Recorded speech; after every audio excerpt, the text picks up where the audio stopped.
Ladies and gentlemen, good evening. Welcome. Please keep filling in and taking seats.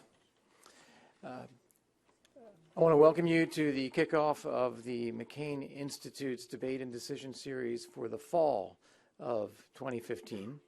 We've been at this for about a year and a half to 2 years now. We strive to bring challenging issues to the table. We present different points of view. We try to make sure it's not partisan. And the whole point is to tee up the arguments and the choices that our country has to face in different issues of policy. The McCain Institute was founded to honor Senator and Mrs. McCain and their legacy of service to the country and their family's legacy going back generations. McCain Institute is part of Arizona State University, but based here principally in Washington, D.C.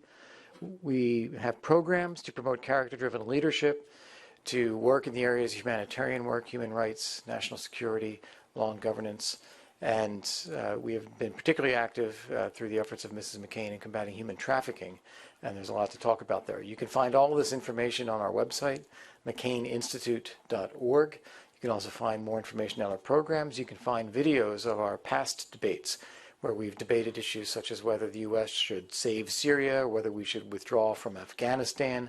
On the Cuba-U.S. relationship, did Cuba win? Great, rich archive of information there. Tonight, we're very fortunate to have back with us a terrific moderator for these debates. He is the radio correspondent for Fox News at the White House and recently elected to the White House Correspondents' Governing Board, so congratulations to that. And he's going to introduce the debaters tonight for the question, should the United States be the world's policeman? Let me introduce to you our moderator this evening, John Fox, Fox News Radio. John, sorry about that. I used to work with a guy named John Fox.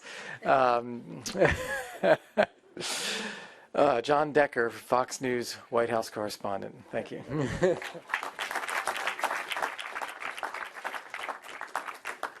Thank you very much, Ambassador Volker, for asking me to moderate tonight's debate. Thank you to Senator McCain, who hopefully will be arriving very shortly. And thank you to all of you who are in the audience tonight. We hope that tonight's debate informs you as our panelists debate and discuss whether America should be the world's policeman.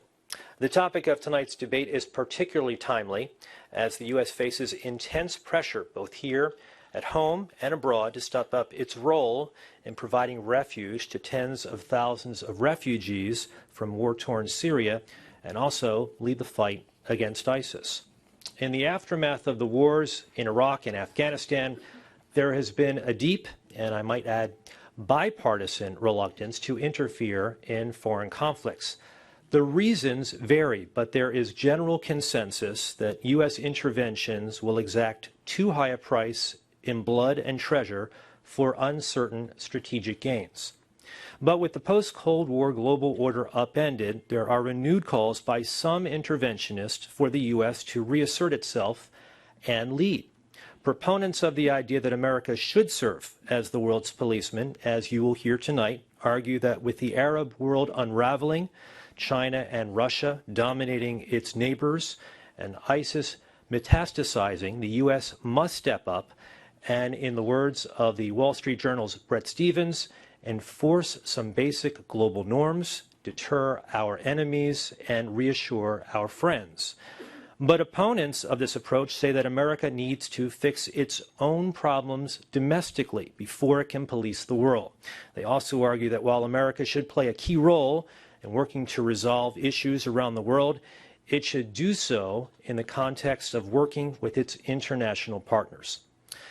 The debate teams. We have an impressive panel of experts assembled tonight to discuss these issues, and let me introduce them. Our first team, which will argue that America should be the world's policeman, consists of Tom Donnelly, who is a resident fellow and co-director of the Marilyn Ware Center for Security Studies at AEI, the American Enterprise Institute, and Julianne Smith, who is a senior fellow and director of the Strategy and Statecraft program at the Center for a New American Security. Julie previously served as the Deputy National Security Advisor to Vice President Joe Biden. And arguing that the U.S. should be the world's policeman will be the team of Richard Burt and Elizabeth Cobbs. Richard is the chairman of the National Interest Advisory Board. He served as U.S. ambassador to Germany during the Reagan administration and was a chief negotiator of the Strategic Arms Reduction Treaty with the Soviet Union. And joining Richard is Elizabeth Cobbs, who is the Melbern G. Glasscock Chair in American History at Texas A&M University. She is also a National Fellow at Stanford University's Hoover Institution. If you have not been at one of these debates before, let me tell you the format.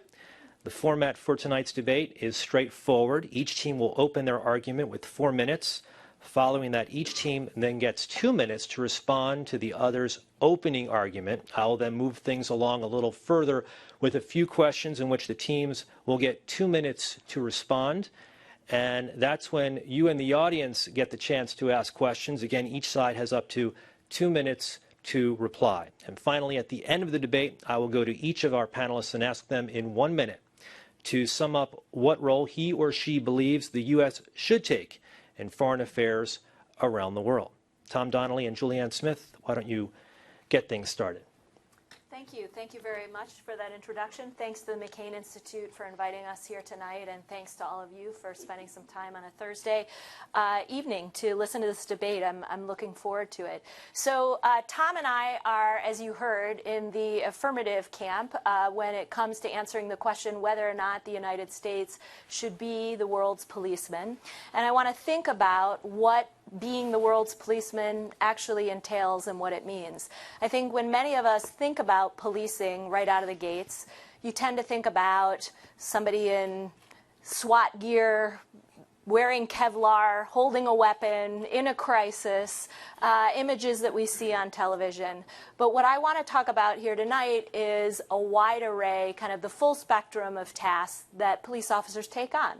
Things like walking the beat, things like maintaining civil order, community policing, where you try and build relationships with other stakeholders so that you can serve your interests and theirs. And yes, you want to deter would-be criminals, and occasionally you've got to, in the words of my 5-year-old son, fight the bad guys. So it's more than just brandishing a weapon and walking around shooting. It requires a full spectrum of tools and abilities and skill sets. Now, does that mean that the United States has to be everywhere all the time? I'm not here to tell you that it should be. I'm not here to tell you that we should be sending hundreds of thousands of troops all around the world to solve every problem. But I do think we have to be clear-eyed about the unique attributes that the United States has. Yes, we have resource constraints. We have a public that's unsure about the future of military interventions. And we have some uncertainty about whether or not we can afford to focus on foreign policy, as John mentioned, when we've got a rich domestic agenda here at home. But I also think that the United States has a lot to offer in terms of its ability to secure the global environment. I think these unique attributes take many shapes. We have a strong economy. We've got a world-class military. We've got a lot of diplomatic heft. We've got an array of alliances and partnerships all over the world. We've got the ability to project power. We've got a unique ability to build coalitions. And for that reason, I'm here to support deep engagement by the United States. And I think it's something that we can offer and other countries can't. And therefore, I guess I'll conclude by saying those that are going to try tonight, our colleagues here, to argue for more of a retrenchment position, I think sometimes underestimate the benefits of deep engagement and overestimate its costs. I'll leave it at that. Very good. I guess I've got 90 seconds or so to try to elaborate your gild your lily, but I won't take it all. What I would just like to stress in concluding our opening remarks is how successful the United States has been since the end of World War II, really, in being the world's policeman. If we have to, bend ourselves to the framework of this question. American policing of the world has been, by any historical measure, a remarkably successful endeavor, a remarkably peaceful endeavor. There hasn't really been a great power war since the end of World War II. Let's something worth preserving. It's also been a remarkably prosperous era in human affairs, not just for ourselves, but we've rebuilt the continent of Europe into a remarkably peaceful, still remarkably peaceful and prosperous place. And we've seen the rise of East Asia as a engine of the global economy. And finally, and really important from an American point of view, it's been a moral success. People are freer, more people are free, governed by free governments, by governments that they've elected, or at least are representative governments, than really at any time in human history. So one thing that we need to take into account is not simply in the abstract whether the United States should be the world's policeman or not, but if not, what are the realistic alternatives? I think over the last couple of years we've had a taste of what that might look like, and it doesn't look very pleasant to me. I am reluctant to give up what American policing has done for the world. Rick and Elizabeth. I think I'm to begin. This is a plastic moment in history. And to get through this period of history, we need to look at history. And as Tom has said, the United States played a vital role in the 70 years since World War II as a kind of world policeman, although I prefer the term umpire. And has done so very successfully, and has done this for essentially two reasons. The first reason is that there was a crying need at the time. There was a new world system democratically established that was under pressure and that was untested.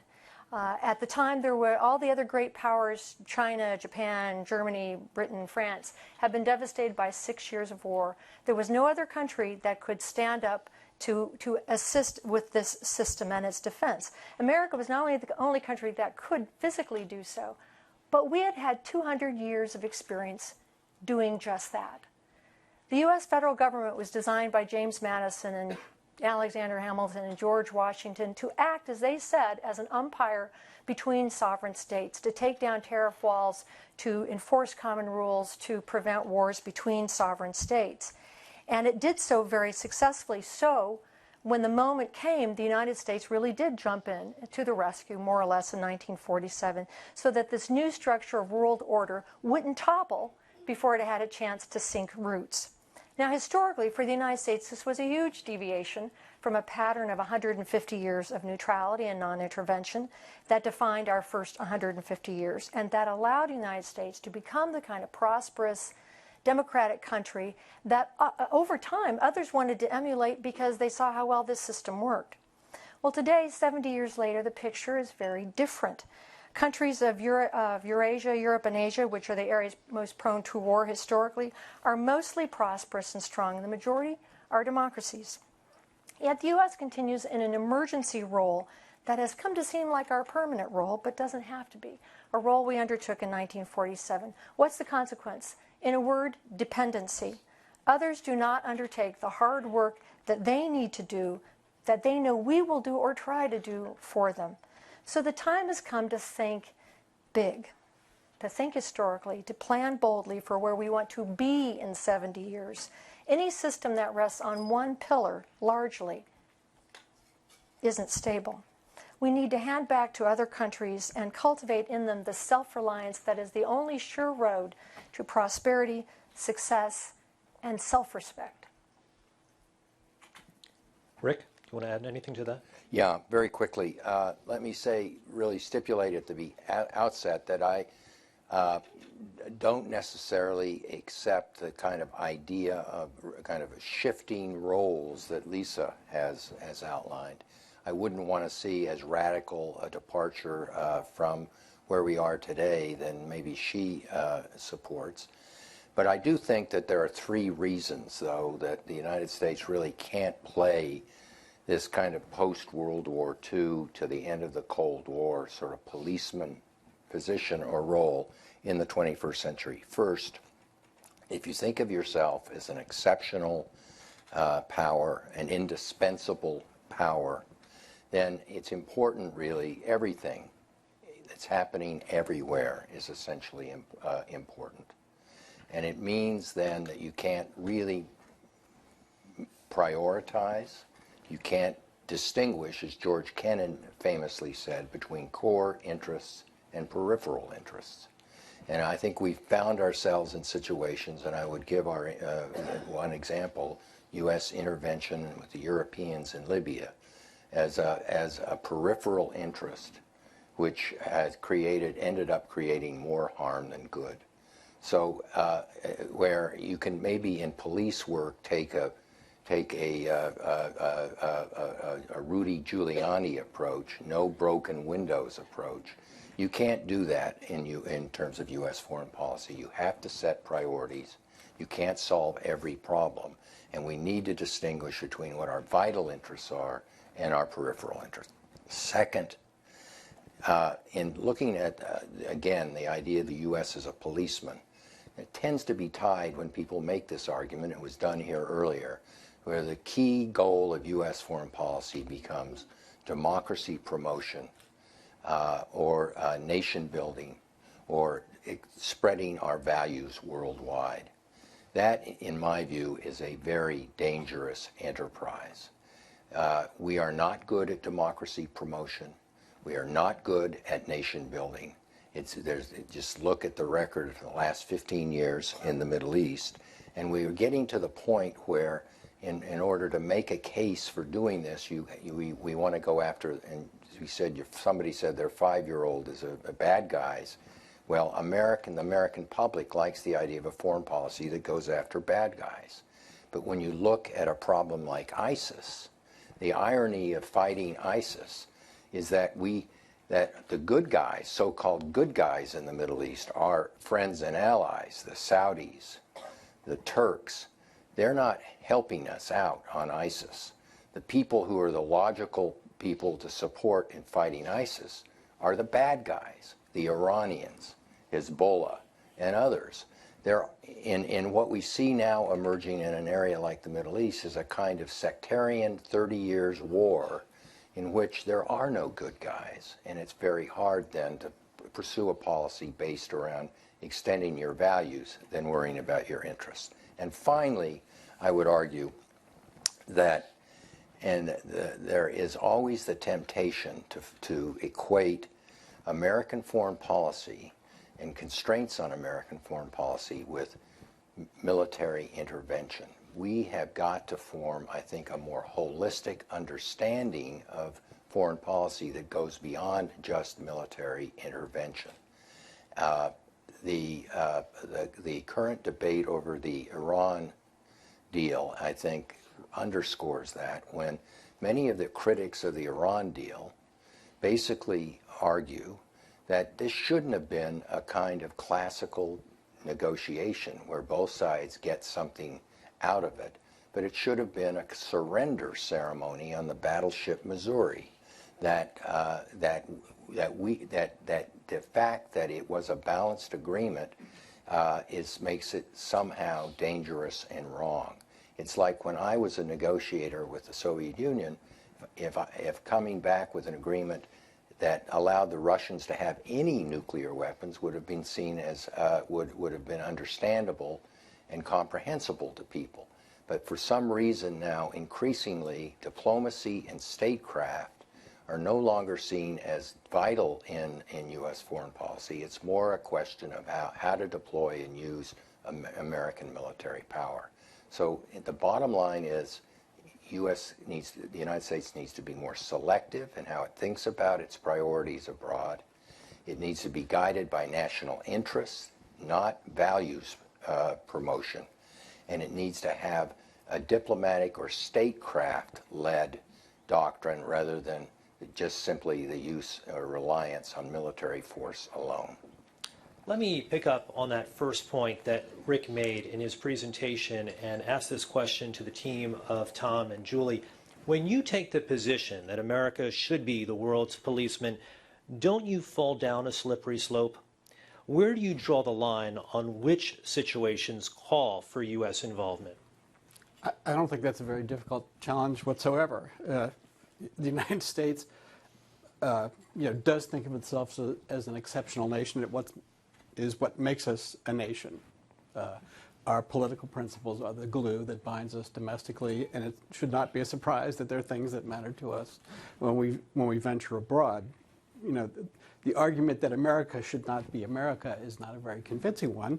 Plus, you just have to look at the record of history. It doesn't absolve us from the practice of statecraft and strategy.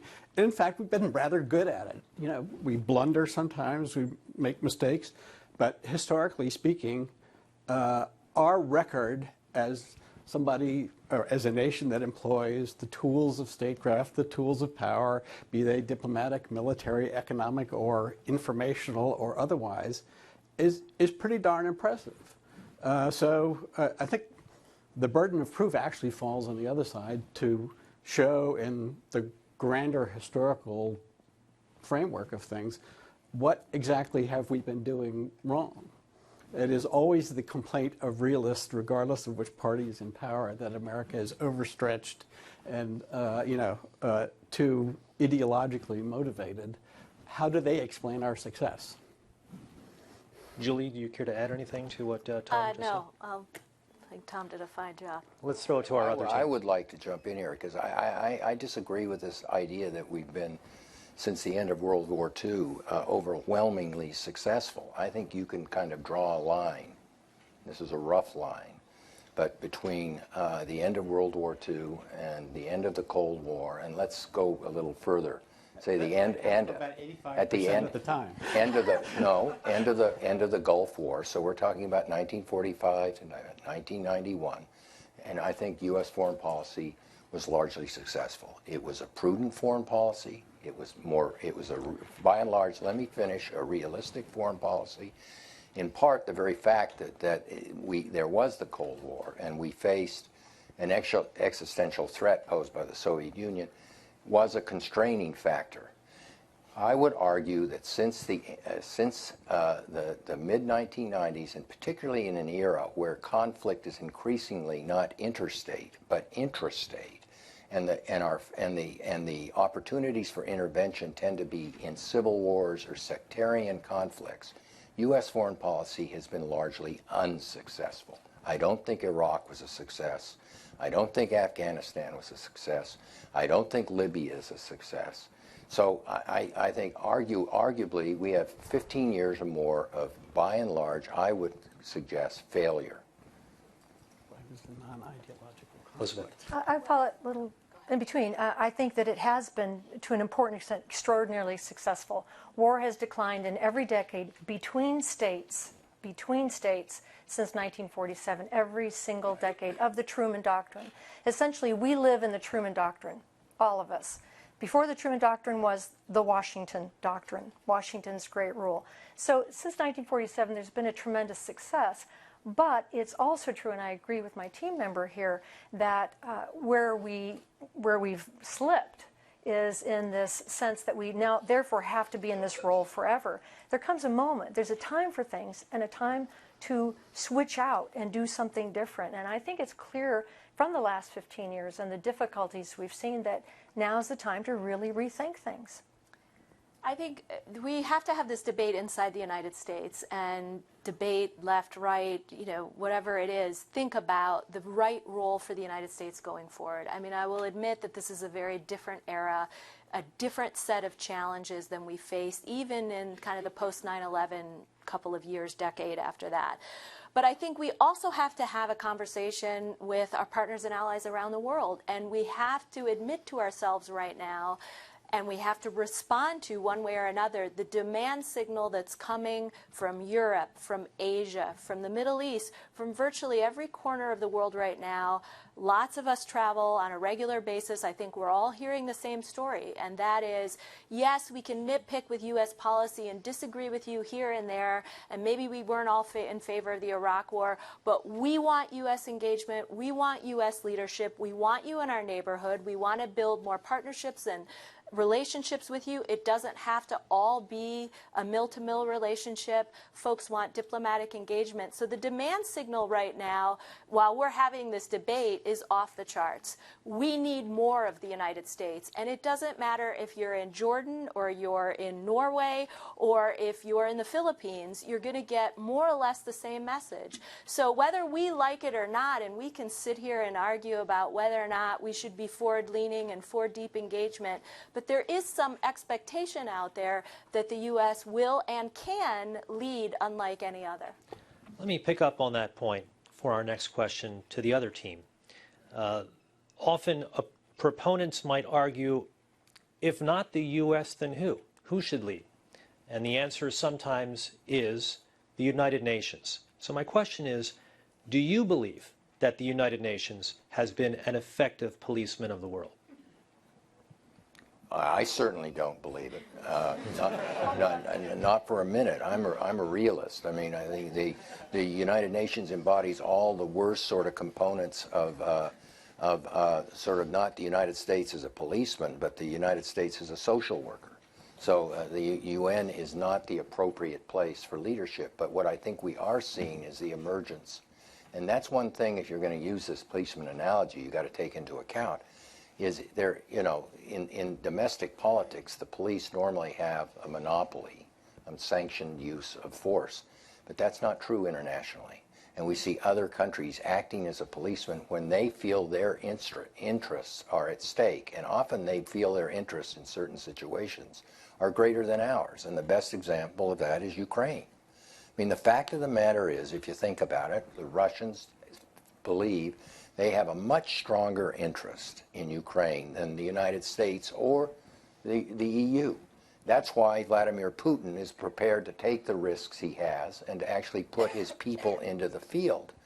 As much as we want to promote independence and an open system in Ukraine, we are not going to put forces into the field in Ukraine. I don't know a single Republican candidate that's calling for the deployment of ground forces in Ukraine. We haven't even been willing to arm the Ukrainians. And despite the calls for some members of Congress, including the one who this institute is named after. But the point of the matter is, and that's true in China too, and we're going to come up against that problem, and that, in my view, is going to be a much more serious problem. But there are areas near China where the Chinese are going to see their interests is larger than ours. So we're going to be living in a world, whether we like it or not, with other policemen. And that doesn't mean we have to back off or that we should practice, quote, appeasement, but it means we're going to have to rely more on diplomacy and less on power projection. I would say the United Nations has been an overwhelming success at what it is, which is to say an organization kind of akin to the Articles of Confederation of the United States, a very weak organization that brings together, however, and creates a forum which has never existed previously in human history, and allows people and allows all countries to come and be represented. It's an incredibly important organization. It is also a very young organization. If you look at nation states, if you look at international organizations, it's a kid, basically. So I'm not surprised that it has not lived up to all the many expectations people had for it. We live in a world where sovereign states are still the big players. International organizations are very important. I think we should treasure them, build them, support them, and also understand that they don't simply have a structure that allows them to be the policeman, which is why the United States became the world's policeman, lacking this structure in international life. So it's a role that we've assumed, but I think we need to understand that it is a role. It's not us, who we are. And in this respect, I think that that my colleague, that Rick here, Ambassador Rick, we're to call him, Ambassador Rick, is quite right. There are other sovereign nation states whose interests are greater than ours in certain regions. And the United States has no natural geopolitical enemies, only the ones we make. We happen to live in a great neighborhood, and we have to recognize that other people live in very different kinds of neighborhoods. Correct. Tom, Julie, you want to Julie? go first? Go ahead. Go right ahead. I'll go after you. I listen to the other side, and I just don't see the America that I see. These arguments were made a century ago before the United States got involved in European balance of power politics or East Asian balance of power politics. So the idea that our past behavior is not somehow a consistent emanation of who we are and who we aspire to be as a nation strikes me as very odd. Yes, it's a choice. Of course it's a choice, but it's a choice that we made. The consequences, as you have mostly agreed, with the possible exception of the last 15 years, have been relatively successful. And you just sort of offer what we have to change. It's not clear that we have to change. We have the means to sustain the system that exists now. Everybody admits that all the allies worth having are already on our side, all the wealthy industrial nations. We have pacified people like the Japanese and the Germans. We wouldn't want to, turn that back over. In a world where the Chinese were the local policemen in East Asia, or the Russians were the local policemen in East Europe, would be a really different world. I think that, there's a political science argument about whether a single power system is more stable or a balance of power system is more stable, where there are many policemen who then end up often in competition with one another. That's the history of modern Europe for the last 500 years. Again, you have to offer me a reason why I want to give up a system that seems to be, on balance, working rather well. But let me ask you a question. Do you really, you seem to be making the case here. You seem to be talking about a world that nobody, or that I don't recognize. It seems to be like 1945 in your view. Do you honestly think the United States can function today? And I'm not talking just militarily, but politically, economically, whatever, culturally, as a global hegemon? Is that a realistic goal? As the principal power in the international system, absolutely. I think we still function that way, even if we are trying to get out of it. You think we can dictate solutions to the Chinese?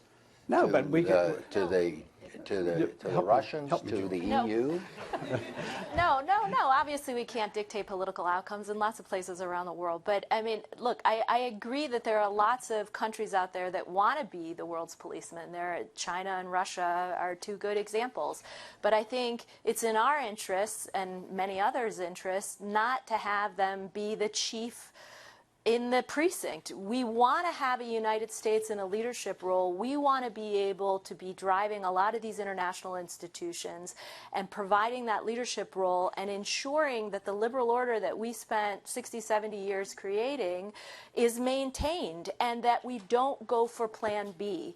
There's a lot of things happening in this world for which we are completely unprepared. Proliferation of UAVs, cyber, energy security, all sorts of areas where we're going to encounter new challenges. We already are. And I would argue that it's in our interest to have the United States sit in that leadership role as we again think through the global norms, the laws, the rules of the road, international law. We can work with our partners and allies, but we provide a very unique role in these institutions. And if we don't, we see things like the development of AIIB. We see new institutions being developed. And I don't want to say new institutions are forbidden, but certainly it's in our interest to rely on the system we've already invested in and ensure that that system can respond to today's challenges instead of letting somebody else, like the Chinese or the Russians, develop their own system. Let me move on to our next question, if I could. And let me stick with this team right here. If you police other countries, doesn't that force America's ideology upon them? And is that a good thing? I recall several Bush administration officials, including Vice President Dick Cheney, saying in 2003 that the U.S. would be greeted as liberators when the Iraq invasion began. Anglo-Americans have been saying that ever since I left England 400 years ago. We believed that we would liberate the runaway slaves and the indigenous tribes of Latin America from their Spanish oppressors. But that's really, we are seeking to create not just a balance of power that favors America, but we think of ourselves as moral agents in the world. Again, that is what our founding document is about. It's what the Truman Doctrine enunciates. The NSC 68 is a deeply moral argument, and it begins there. It's not simply an argument about power per se, but it's about justice. And it's very difficult for us to set that aside. The character of international life would change with the ebbing of American power. It would be different qualitatively as well as, quantitatively. So, yes, but again, were the Germans naturally democratic people prior to 1945, or the Japanese? No, they were not. If you read the propaganda about, prior to World War I or World War II, it was pretty vicious. However, I think they've got it. The Germans seem quite different to me. They seem genuinely committed to their democratic forms of government, and likewise the Japanese. Also, how do we account for the spread of democratic governments across the planet? That correlates very strongly to the exercise of American power. Rick, Elizabeth? Well, yeah, I just a brief word here, and then I'll give Elizabeth. I had an Indian scholar make the case to me. He said, and he's a realist, by the way. He says, the only difference between the British and the Americans and the rest of the world, every country goes and serves its own interests. The only difference with you and the British is that you have to convince yourself you're doing it for a moral cause. But the result is the same. And the problem with that is, and I agree with that argument, by the way, is that it ends up, in many cases, making us look like terrible hypocrites. And the remark was made just a moment ago about all of us travel abroad, et cetera, et cetera. And that is probably the principal argument you hear about American foreign policy, is you talk the talk, but you don't walk the walk. And you talk about how there's a desperation for U.S. leadership, but we have a serious problem, and it's a serious, deep problem with what is becoming the major power in Europe in so many different dimensions, whether it's on migration, whether it's in the economy, you name it, and that's Germany. And we are in danger of having lost our credibility in Germany, especially with the young generation, because they've seen the gap between what we advocate as our great moral goals and our actual behavior. George Washington's perhaps most shining moment was the time that he resigned his military commission at the end of the American Revolutionary War, and did not establish essentially a military ascendancy. And people around the world were shocked that this military man should say, now the civilians take over. Okay, he got elected president, but they didn't know that. And I think that we tend to think, it's us or it's the Chinese and the Russians. That's not really what's on the table. Yes, those are big countries, those are important countries, although Russia's economy is smaller than Italy's, just to put that out there. So the United States today spends more on defense, world defense, than all other countries combined. And 85% of what we spent is spent on the defense of shores other than our own. And I agree that that has had some very profoundly good effects. But it doesn't mean that to sustain this world, that must go on. As you said, by Jove, the Germans have got it now. And what has really happened over the last 400 years has been a gradual movement across the globe towards more open economic systems, more open political systems, freedom of information, transparency, not because the United States has stood there with a gun to everybody's head making this happen or sustaining it, because it actually turns out to have been a better way for people to survive and prosper. Japan and Germany don't act as democracies today only because the U.S. will come back in. Not at all. If the U.S., I'm from California, we really could fall off the edge of the country. Okay, the United States could become like Atlantis and sink. This does not mean that capitalist systems and democratic systems would suddenly disappear. So good leaders develop new leaders, and they acknowledge other people's roles, and they also cultivate their friends and insist that no, we are not going to be providing 4.5% of our gross domestic product towards defense when all our partners in NATO do 2% or less, or 1%, and that's not the deal.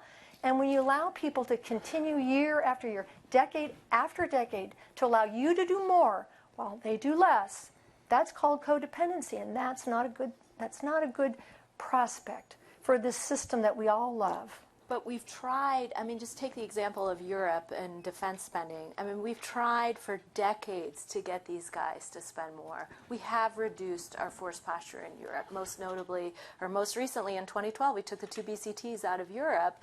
And there was some hope that that would send shivers down the spines of military leaders across Europe, particularly in Germany and Italy, where those forces were based. And they would make more investments, better investments, any investments at all.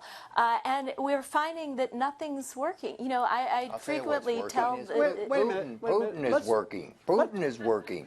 They may not listen to us badger them about spending more for defense, but when they look around and what's happening in their neighborhood, they're doing the rational thing. Some of them are making pledges that will, in theory, result in higher defense spending 3, 4, 5 years from now. Let's wait and see. Some of them are not. We just had a huge debate with our friends. We know what their interests are better than they do? We had a huge debate with our friends in London about, after the Wales Summit, whether or not they would invest 2% of their GDP in defense. We barely dodged a bullet on that one. So I think there's this mythology that the U.S. pulls everybody back, and that A, that's in our interest, which I don't think it is, and B, it automatically then spurs others to spend and take care of their own security. I don't support that at all. Which is not the case. I don't support that at all. I fully support our presence in Europe. I'd like to increase it. But I don't think we can define how they define their own security needs. We can tell them what we think they should do, but they're going to end up doing what they want. But it's in our interest. Our interest. I mean, if there's been nothing more essential to the creation of the United States of America than the balance of power in Europe. I agree with that. Okay, so putting back another 10,000 or 20,000 soldiers in an attempt to restore the peace of Europe, which everybody thought was eternal until 5 minutes ago, is not a big ask. It's in our interest. Secondly, they're providing the battlefield. That's a burden, okay, that goes way beyond dollars and cents. So, I mean, I hate to say nice things about, the Weasley Europeans, but the fact that the contest exists over there is a big contribution. But you think the threat in Europe are Russian tanks in the central plains of Germany again? We got to put an armored division little green men in Crimea. I understand. And another that the division nature of isn't the going to help conflict that is different. But the nature of the conflict is really critical for the reason that we overlook these long historical processes. I mean, when after Spain, et cetera, withdrew from the New World, there were something like, I think, 23 battles and wars between the American states. When nation states are first formed, there is a lot of elbowing and jostling about where exactly that border is going to lie. And for us to worry each time that we've got to make sure that our definition is going to pertain, I think is problematic. And that's why I do think that you have to allow some degree of regional responsibility. Not to say we're not involved. Of course, we're deeply engaged in the world. But, and I feel your pain. This woman has been with NATO. I feel her pain. But on the other hand, I honestly think that there is no other solution other than saying, I guess you're going to live with the consequences of that. I guess you're going to live with the fact that you want only to spend 1%. But can I just say one last thing on this? One last thing on this. I mean, it is in our interest to see them build capacity. And so that's, if there's a doctrine for this administration, that could be one of them. And so a heavy focus on BPC. So we're building all this partnership capacity.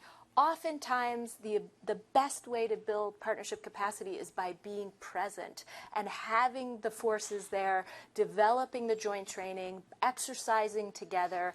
Those things matter and can spur capabilities at the end of the day. So I think pulling up stakes and saying good luck to all of you, first of all, is not in our interest. But to the extent that you want to see them actually develop something, you've got to be there, often being present. When we invested the $1 billion after Ukraine in European security, we then were able to go around and shake the trees and get the Europeans to contribute and follow suit, to reassure our allies in Central and Eastern Europe. So I think we have to be aware of the value that we bring by being there on the ground with them, and it serves our interest because later, if a crisis does hit, we've got all that experience on the interoperability side. Elizabeth and Rick, how do you respond to proponents who argue that where there's hunger, we must provide food? Where there is poverty, we must provide financial assistance. And where there are political struggles, we must choose the winners, we being the United States. Well, I mean, how do I respond to that? I mean, we don't, what was your first one? Where there's hunger, we must provide. Look, we all should be good humanitarians. So I don't want to take food out of the mouths of starving children, okay? I mean, let me stipulate that point, you know. And I do think that we probably, generally speaking, I mean, we probably do spend, I would guess, in my view, because I support a fuller, more robust, more diverse toolbox for American foreign policy, I would like to see more aid. Not just military aid, but aid to less developed countries. So I'm all fully support that. But your main point is that we have to. My main point is, and your question is, we have to be pretty thoughtful about intervention. In contrast to Lisa, I don't want to change the balance of power. And if anything, I want to strengthen it in areas over time that we're going to need to do that. And by the way, I don't think it's Europe. I think it's Asia. This is a preeminent challenge of the 21st century. The only other superpower that's emerging is China. We're going to have to address that. It's not going to be a purely military solution, but military power is going to be a part. But, so I don't think we're going to be able to meet that challenge if we find ourselves bogged down in a bunch of stupid interventions in unwinnable conflicts in places we don't understand. There's still, I would bet, a majority of members of Congress that still can't tell you the difference between a Shiite and a Sunni, and can't tell you that the Houthis are Shiites and that they're fighting essentially in Yemen now, Al-Qaeda, who are Sunni. And most people won't actually remove the NATO blinders to recognize that it's a much more important priority for our NATO ally Turkey to fight the Kurds because they're worried about the dismemberment of their own country than to go after ISIS, in part because Erdogan sees himself as some kind of leader of the Sunni world. So I'm saying that stupid interventions in trying to tell people, particularly sectarian conflicts like in the Middle East where we have nothing to add or offer, are going to make it impossible for us to deal with the more important strategic challenges of the 21st century. And I think the principal one in my definition is managing the rise of a Chinese superpower. Tom, you want to jump in here? If he can be against taking away lollipops from kids, can I be against stupid interventions or dumb wars? Yeah, okay. I think we should, have a moratorium on straw men, maybe. But look, and I wouldn't necessarily disagree that certainly in the great power sense, the rise of China is the greatest challenge for the foreseeable future. That does not mean that we can't walk and chew gum at the same time. I don't have a particular solution in the back of my pocket for the balance of power in the Middle East. If I did, I'd be someplace else. But I do know that the balance of power in the Middle East is fundamentally important to the international system and to the United States and to the international economy and to, any hopes for having a decent international system. We should be direct participants in that balance. Absolutely. We should be indirect participants. We should be offshore balancers. Well, we have wait, to do. wait. You can't. Offshore balancer. That's different, and I can support an offshore balancing strategy. Yeah, yeah. Solve this. But that doesn't, answer the mail. The problem is that offshore balancing sort of is what got us in this mess in the first place. Looking for long-term local partners in the Middle East has kind of been, unrewarding. The Shah fell. Saddam was a pretty big bum. And Nouri al-Maliki was a bigger one. I'm going to use your argument. It was that policy was pretty successful for a long time. Which policy? Being an offshore balancer, working with the Iranians, working The with Iranians the Saudis. got rid of the Shah. We couldn't offshore balance our way into keeping the Shah in power. And he was a bad guy too. He was, I don't that's mind. the kind of leader that realists tend to go for, and it always ends up in tears. You got a choice usually in the Middle East between an unattractive leader like the Shah and total anarchy and chaos. And we seem to have the latter. I haven't seen this sort of flower of democracy grow in any of these countries. Let's take it beyond Can this idea of can I add? offshore. In just a moment, take it beyond offshore, as we've been talking about for the past 5 minutes, and talk about violent interference or violent intervention. Opponents often argue, Tom and Julie, that only gives way to more violence. They point to the aftermath, for instance, of the war in Iraq, in which global terrorism shot up higher than ever before. What's your response to that? Well, okay, so we could take Libya and talk about the actual military operation itself, which I think if you just take in a vacuum, you can say was a success. Do I think that was wise, knowing we had no after-action plan, no post-conflict reconstruction, nobody to come in after NATO decided to call it a day? No, that was absolutely unwise and a huge mistake, and we're suffering the consequences right now because of that. So, I mean, to agree with our other colleagues over here, I mean, you absolutely do need the full spectrum of instruments and tools. I'm not here to tell you that we should be intervening around the world and putting our ideology, at the tip of a spear and going in. No. If to the extent that we're going to get engaged militarily, we do have to make the investments in other parts of our toolkit. And what we're particularly bad at right now is figuring out what you do when the smoke clears. And we're living that literally right now in Libya. Case in point. Rick. Well, Can I let's add? go ahead, Lisa. I think it's her my turn here, Rick. You're right. No, I wasn't asking for the floor. I'm giving it to Thank you. you. Perfect gentleman, yes. Well, I was going to say, and I think back up, you can't really have a foreign con debate here because it is so complex. But you can care about the rest of the world and care very, very deeply. So the question, as we all do, everyone in this room, so the question becomes, how do you do it effectively? So in the case of humanitarian aid, caring about people who are hungry, it turns out that if you just grow food in Iowa and give it to them, their own farmers can't compete with that and they stop growing food. So you don't want to do that. You want to care, but you want to have a Peace Corps or something which is not trying to supplant individual and local initiatives. So you can care, but you have to care in the right kind of way. Military intervention is a especially dicey way of caring. As it turns out, I love the historical analogy of the Civil War, the Syrian Civil War and the American Civil War, which happened the same year, in 1860, 1861, where there was a civil war in both places. The European powers decided, horrors, we must intervene in Syria. 10,000 people have died. And they stopped the war. They decided in the case of the American Civil War that it was just way too dangerous. They did not intervene, and 700,000 people died. But we haven't had a civil war since.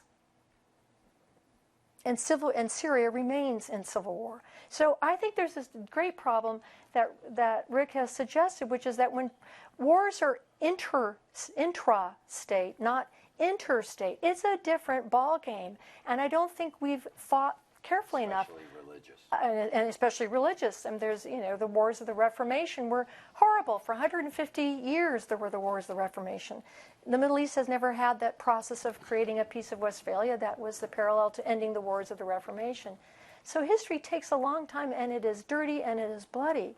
And you just can't control all of it. So you have to be very careful about the kind of intervention, kind of leadership you exert and that you cultivate in others so they can take some of the heat that will come.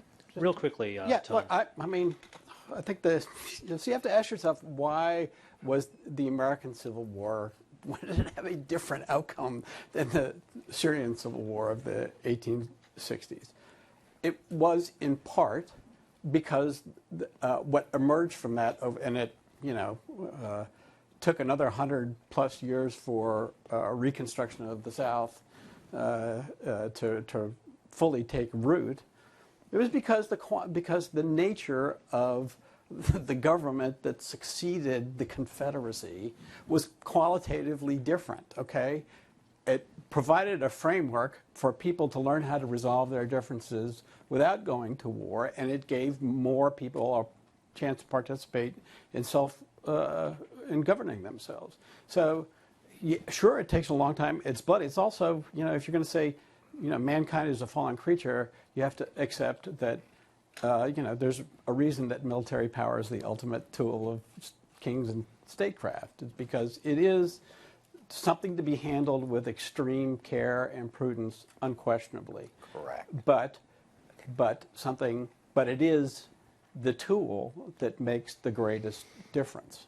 I want to give an opportunity for our audience to ask questions of our panelists. So if you have a question, please raise your hand. I believe there are microphones on both sides of this auditorium. And when you are called upon, please identify yourself and address your question to one of the teams that is up here debating these points. Why don't this gentleman right here in the back?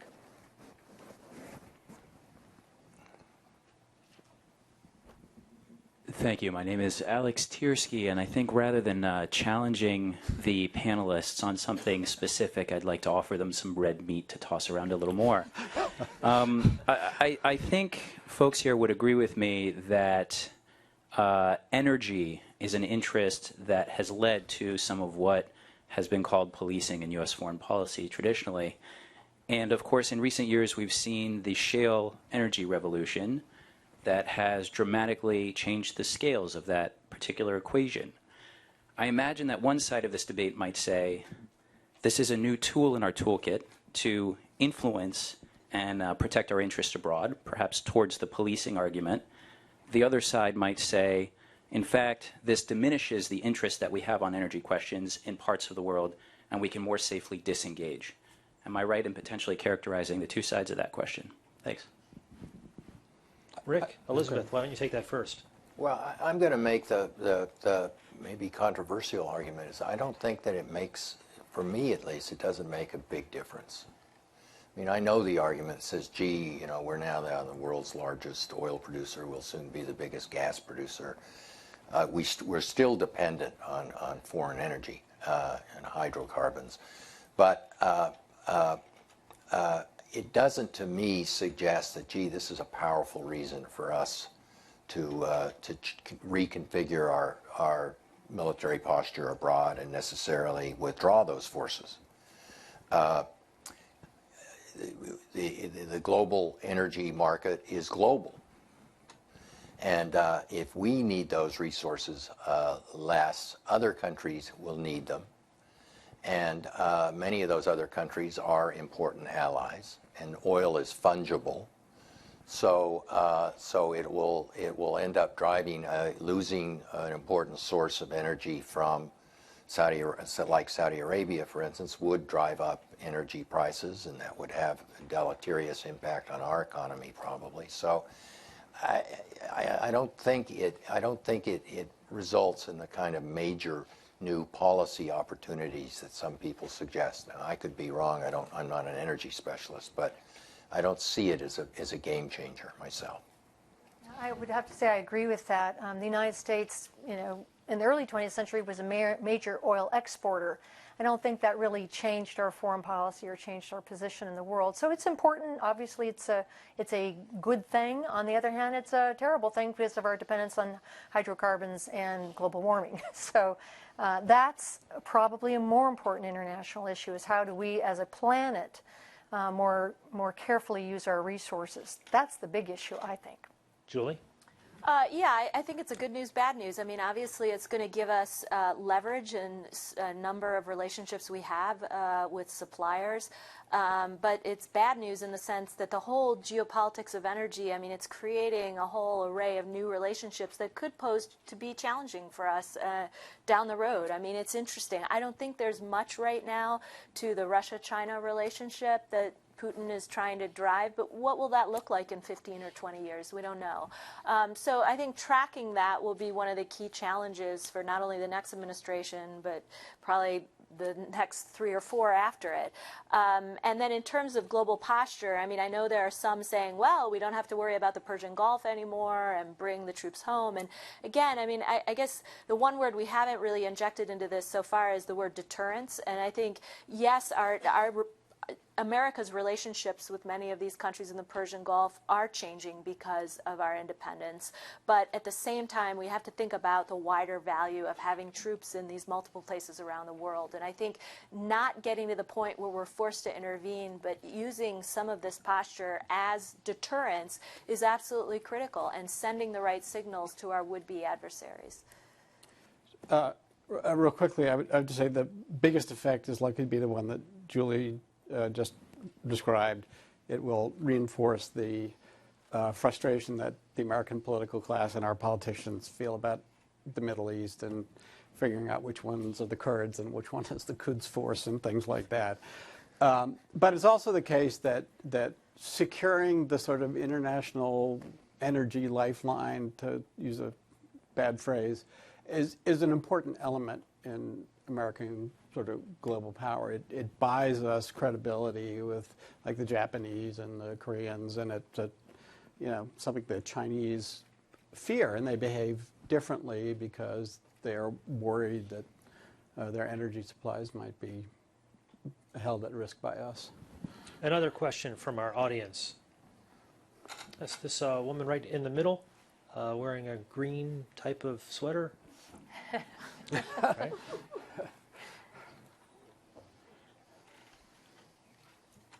I have a pretty loud voice, so maybe I'll just speak. The microphone's coming your way.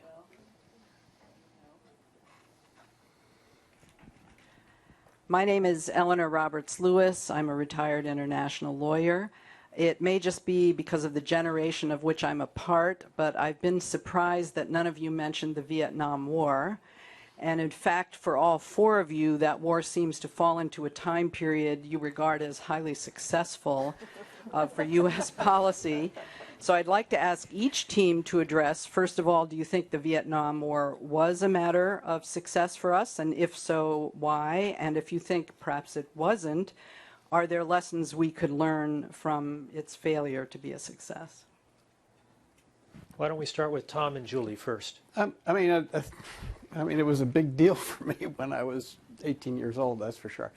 But I think, in the benefit of hindsight, it turns out to be strategically much less important, and its greater lasting effect. I mean, it was a catastrophe for the people of Southeast Asia. There's no question about that, and it, sort of had a durable effect on our domestic politics and the way we thought about going to war and behaving in the world. So there's no doubt about that. But it didn't have the domino effect or anything like that. It didn't really alter the arc of the Cold War, if you will, in ways that some people might have, advocates of the war thought that it would, or people who opposed the war may have thought. So, with the benefit of a couple of generations of distance, and as a matter of international power and strategy, it I think, is less important than certainly other contemporaneous events. Rick, do you want to jump in here? Yeah, just a couple of random observations. First of all, of course, he didn't say this, but it was a clear military defeat for the United States. I mean, we lost that war, and it was an example of this, not having a kind of clear-minded, selective approach where we understood the consequences of where this was going and what we were trying to do there. I was interested during the whole Iraq War, Afghan scenario where we reinvented counterinsurgency, and we really did reinvent it because it was first developed for Vietnam, failed there, and then failed again in the Middle East. And I could talk for some time about why it failed, but so it's funny, we didn't learn. At least the U.S. military didn't learn the lessons from Vietnam. But the more interesting thing, and it shows you a little bit about the unintended consequences, and you're going to think this is a strange argument coming from me, given the side I'm debating tonight. But Vietnam did have one, I think, arguably positive impact, and that was during the course of the war, I think we forget that there was a great concern in all of Southeast Asia about communist subversion. And it wasn't just, the North Vietnam. There were concerns in the Philippines, in Thailand, in Malaysia. The impact of Vietnam was to provide a kind of American security umbrella over that region. And what was interesting when you talk about no impact, for the long term, it's interesting, the great surge in Southeast Asian economies and entrepreneurialism and the creation of ASEAN and the success of all of that may in some part be due to the fact that this American presence in the region gave some people some breathing space and some opportunities to build those. But it's clearly Walt Rostow never put that in a memo to President Johnson, and it's again just shows you how there are always these unintended consequences, and they're not always necessarily bad. I would argue they're largely bad. But when it comes to using, while I don't disagree with you on the point about use of military power, the instrument of its centrality, we have to understand that it's also probably the most uncertain tool.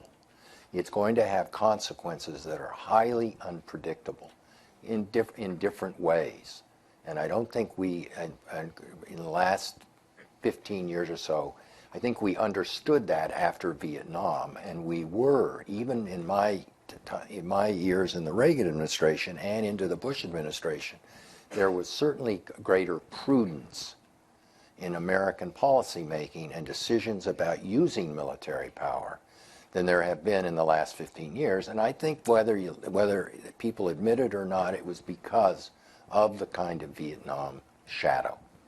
Let's go back out to our... Can I just say, I just think on Vietnam it's important to say that when you have policing, you have police brutality. Because it's a very difficult job, being the police officer. And we all know in this audience that police brutality is a part of policing. It's a part we try very hard to root out, we try to own up to, but the fact is, in the case of Vietnam, the United States made a big mistake. Let's go back out to our audience. This gentleman right here in the red shirt in the middle.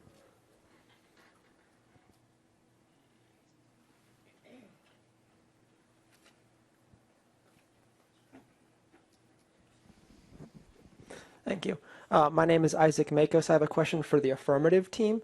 With the increasing cost of modern warfare, the amount of money that even one missile costs to be fired, can the U.S. afford to maintain the sort of military involvement, and additionally the cost of, in terms of treasure, in terms of public support, simply can the U.S. continue to pay the bills that world policing racks up? Thank you.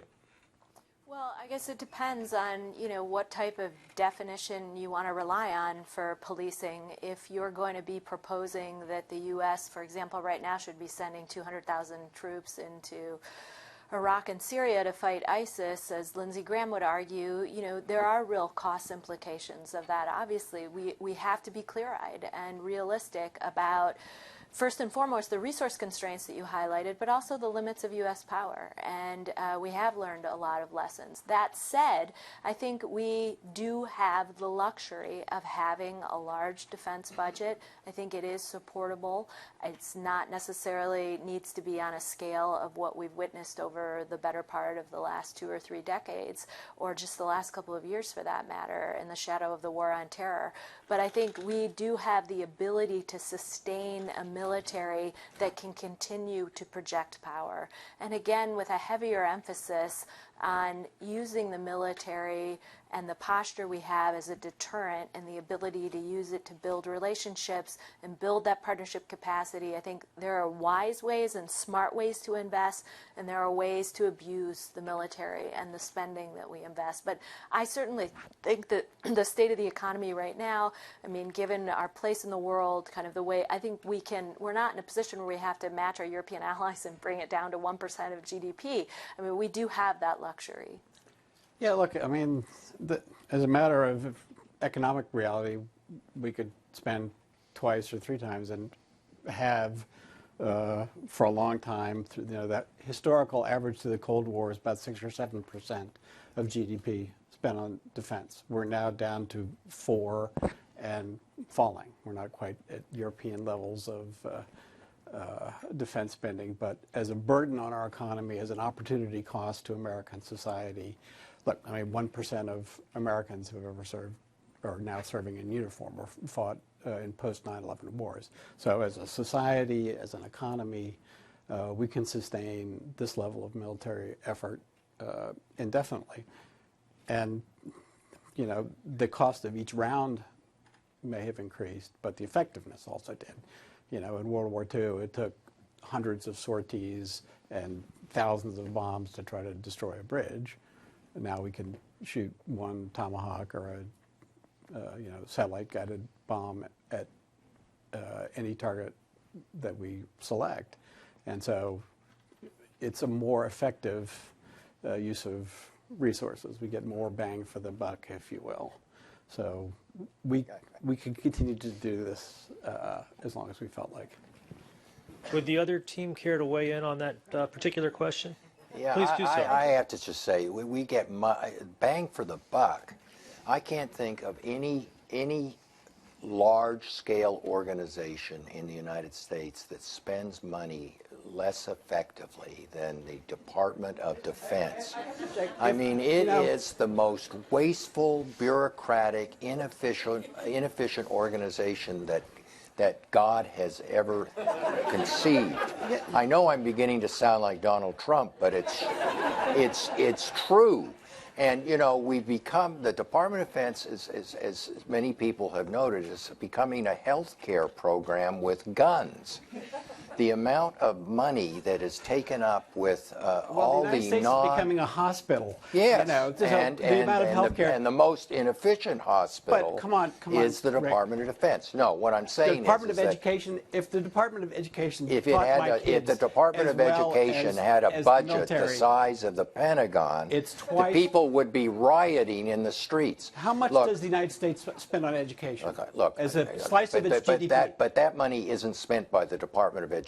It's spent by public schools and private people. But that's local. We allocate and everything. a much larger slice of our dollars to educating our children. You got one bureaucracy. It's the Department of Defense, and I'm just suggesting that if we're going to spend 4% of our GDP on it, we should spend it more wisely, and it could be better managed. And Dwight Eisenhower, when he was president, hired Tom Gates, the CEO of General Motors, to come in and because he was cost conscious.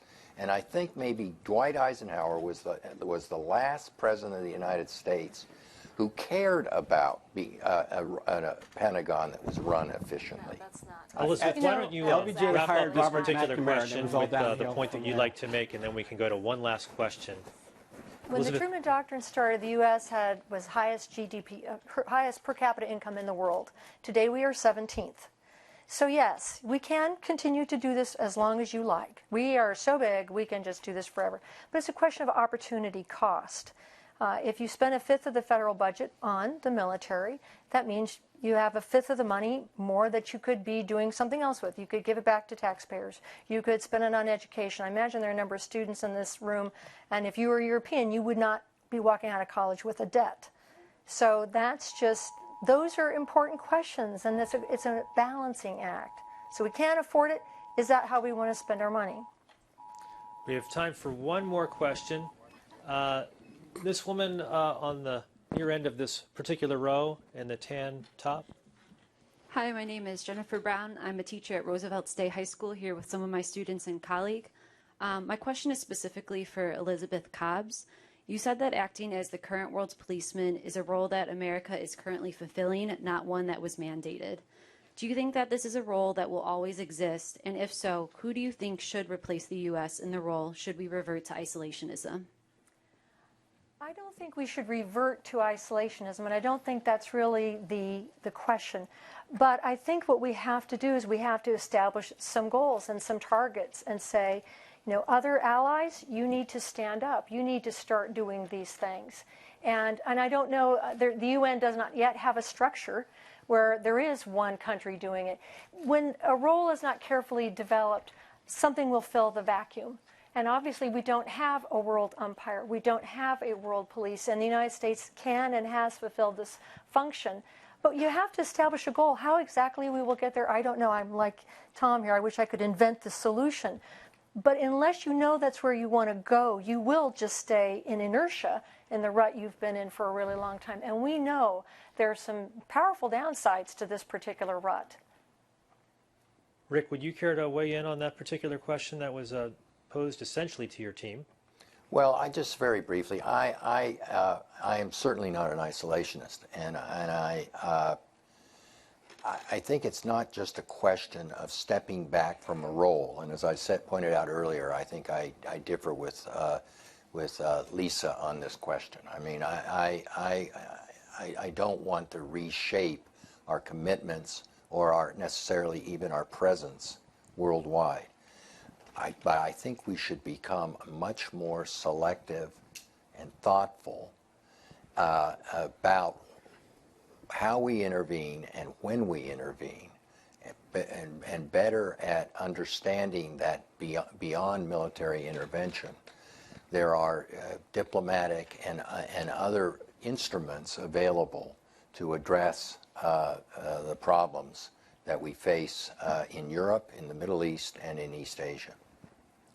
At this point, I'd like to go back to our panelists. And if you may recall, the team of Julie and Tom started off this debate, and I want to go back to Elizabeth and Rick Burt to conclude the debate. I would like you, in 1 minute, and the clock's right there up on the left, to sum up what role each of you believes the U.S. should take in foreign affairs around the world. Elizabeth, why don't you start us off? I think that the United States needs to, as I just said, set a goal of working towards a world system in which it is not the primary guarantor of world security. That makes us the essentially sole pillar of the system. Any system that rests on one pillar is not very strong. So I'm not exactly sure how we're going to get there, but I think we need to stop saying that to ourselves, that we are the sole guarantor, we're the primary guarantor of world security. The world has to guarantee its security, and we need to help the world figure that out. Rick. Well, just I don't want to just be guilty of repeating myself, but I don't think we're going to, in this transition from the United States as as a central pillar of the existing system to the world somehow doing this is going to take a long time, be very bumpy, and I hope someday we get there, but I doubt it's going to happen in anybody's lifetime or beyond. I do think we have to be prepared to work with other countries, but it's not the UN in my judgment. I think the P5+1 model is kind of interesting. The success with Iran, I mean, it could be potentially applied to some other issues. Working with just the core 3 Europeans in the United States. I'm also prepared in certain occasions to step back and let others do it. I mean, the Normandy process, which is now underway with Ukraine and the Russians, is something that is kind of an interesting model. I do believe that in the end it's probably going to take Putin and a U.S. president to resolve that issue, and I think it is resolvable. But I think the United States doesn't always have to have a seat at the table. But my main point is we will need to use military power in the future. We will have to intervene in certain situations. I'm just arguing tonight that we need to make sure that they are in support of our most important national interests, that they are taken in terms of our national interests and not in some kind of romantic desire to spread our values, to promote democracy or to build nations abroad. That's a very tough job, and we're not very good at doing it. And finally, it has to be, military force has to be seen, the policeman's role has to be seen in conjunction with the businessman's role, in that in terms of the United States as an economic power, as an investment power, as an energy power, as well as the social worker's role in terms of being able to work with countries on other kinds of problems.